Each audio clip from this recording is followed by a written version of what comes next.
Hello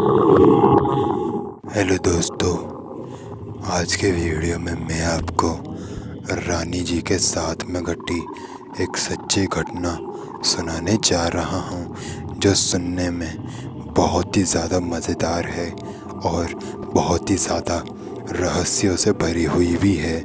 so video को and तक ज़रूर सुनिएगा और ऐसे ही हॉरर और मिस्टीरियस कंटेंट रोज़ सुनने के लिए आप सब्सक्राइब कर सकते हैं कार्तिक वन। और अब आगे की कहानी मैं आपको सुनाऊंगा रानी जी के पॉइंट ऑफ व्यू से।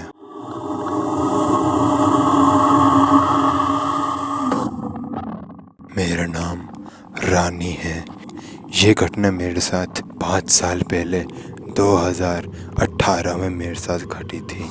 दरअसल हुआ ये था, 2018 में मैं कॉलेज की सेकेंड ईयर में थी और मेरी एक दोस्त थी जिसका नाम आशा था।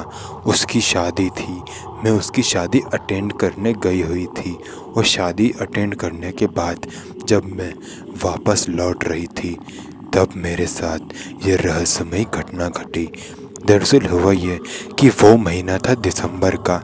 दिसंबर के महीने में ठंड बहुत रहती है, जिस वजह से मैंने अपने साड़ी के ऊपर बहुत सारे स्वेटर्स भी पहने हुए थे। और शादी से लौटने के बाद मुझे थोड़ी गर्मी सी लग रही थी, क्योंकि मैंने वहाँ थोड़ी सी वाइन पी ली थी और थोड़ी सी शराब पी ली थी, जिस वजह से मैं बहुत ही ज़्यादा गर्म फील कर रही थी। इसलिए मैंने मेरे कोट और स्वेटर उतार दिए। और चूँकि मैंने शराब पी हुई थी इसलिए मैं मेरी कार भी चला नहीं सकती थी।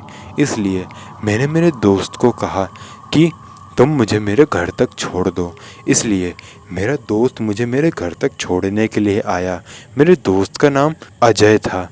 वो मुझे छोड़ने के लिए घर तक आया, लेकिन उसकी जो बाइक थी वो एक रहस्यमय घर के सामने आके ख़राब हो गई।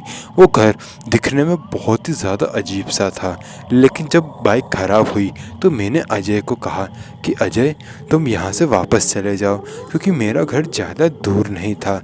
मैंने अजय को कहा कि मैं यहाँ से पैदल ही चले जाऊँगी। अजय ने मुझे कहा कि मैंने शराब पी हुई है, मैं तुम्हें अकेला नहीं छोड़ सकता। तो मैंने अजय को कहा कि तुम टेंशन मत लो, मैंने इतनी भी शराब नहीं पी कि मैं अपने घर नहीं जा सकती। तो फिर ये कहने के बाद अजय चला गया और मैं अपने घर की तरफ बढ़ गई। लेकिन जब मैं घर की तरफ बढ़ी तो अचानक से मुझे बहुत ही ज़्यादा प्यास लगने लगी।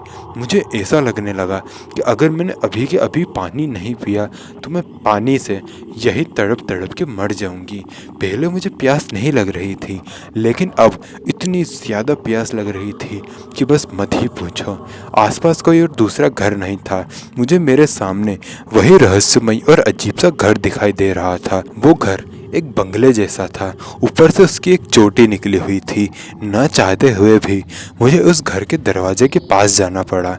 मैं उस घर के दरवाजे के पास गई और मैंने दरवाज़ा खटखटाया। जब मैंने दरवाज़ा खटखटाया तो अंदर से किसी की आवाज़ नहीं आई, लेकिन अंदर से किसी के रोने की आवाज़ आ रही थी। और वो रोने की आवाज़ किसी आदमी के रोने की आवाज़ थी।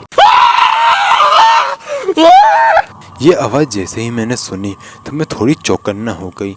मेरा सारा जितना भी नशा था वो उड़ चुका था, क्योंकि वो रात का टाइम था और एक ऐसा घर जो दिखने में बहुत ही अजीब लग रहा हो और उस घर के अंदर से ऐसी आवाज़ें आना, डरना तो नॉर्मल बात है। इसलिए मैं बहुत ही ज़्यादा डर गई और उस घर के दरवाजे से थोड़ा दूर हट गई। लेकिन उसके बाद जो हुआ वो मुझे आज तक याद है। जैसे ही मैं उस दरवाजे से पीछे हटी तो उस घर का दरवाज़ा था वो अपने आप ही खुल गया और अंदर का मुझे सब कुछ दिखाई दे रहा था। सामने करीबन 15-20 मीटर की एक टाइल्स लगी हुई थी। उस टाइल्स पे चलते चलते मैं घर के अंदर एंटर कर गई। वो घर बहुत ही अजीब सा था। कोई भी दीवार किसी दूसरे दीवार के साथ मैच ही नहीं कर रही थी।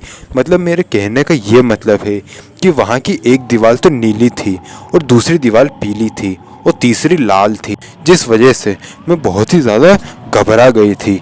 मैं उस घर से बाहर निकलने की कोशिश करने लगी। जब मैं घर से बाहर निकलने की कोशिश करने लगी तो उस घर का दरवाज़ा अपने आप बंद हो गया। मैंने उसे खोलने की बहुत कोशिश की, लेकिन वो खुल ही नहीं रहा था। इसलिए मैं उस घर के अंदर ही बंद हो गई। फिर मैंने बहुत सोचा कि मैं इस घर से बाहर कैसे निकलूं, लेकिन मैं इस घर से बाहर निकल ही नहीं पा रही थी। मैं कुछ भी नहीं कर पा रही थी। फिर मुझे उसी घर के सेकंड फ्लोर से किसी के फुसफुसाने की आवाज़ें आने लगी।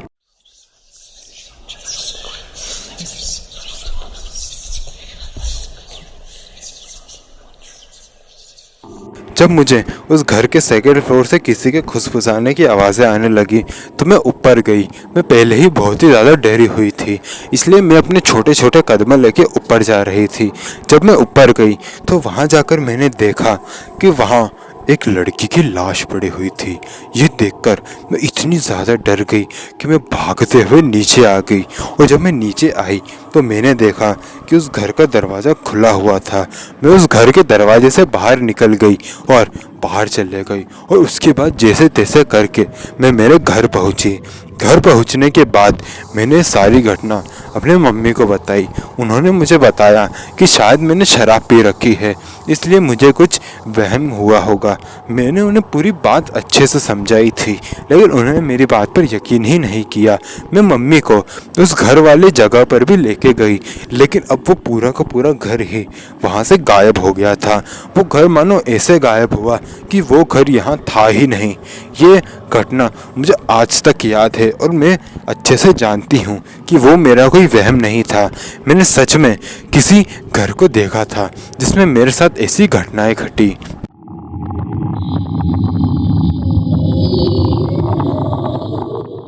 तो दोस्तों, ये वीडियो होता है यहीं ख़त्म।